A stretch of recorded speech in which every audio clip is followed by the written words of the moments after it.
Rekaman video singkat berdurasi 30 detik yang memperlihatkan seorang perempuan diduga korban kecelakaan lalu lintas di kawasan Sememal, Pasir Panjang, Kecamatan Meral Barat, Kabupaten Karimun, Kepri, viral di media sosial. Pasalnya rekaman video tersebut berisi tindakan yang dilakukan pelaku usai menabrak korban, di mana dia diduga dengan sengaja meninggalkan korban di rumah kosong di kawasan Seibati, Kecamatan Tebing, Kabupaten Karimun, Kepulauan Riau.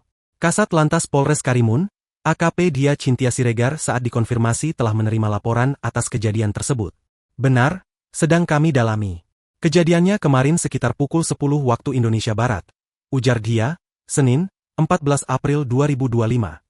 Ia menambahkan pelaku tabrak lari tersebut masih dalam proses pencarian. Meski begitu, pihak keluarga pelaku disebut telah menunjukkan itikat baik dengan bersikap kooperatif terhadap korban sebagai bentuk pertanggungjawaban. Untuk sampai saat ini pelakunya masih dalam pencarian, sedangkan dari pihak keluarga pelaku kooperatif membantu pihak korban, tambahnya.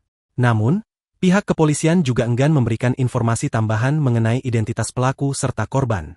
Hingga kini, pihak kepolisian masih melakukan penyelidikan lebih lanjut terkait kasus ini dan mencari keberadaan pelaku yang belum diketahui. Kita penyelidikan dulu ya, tutupnya.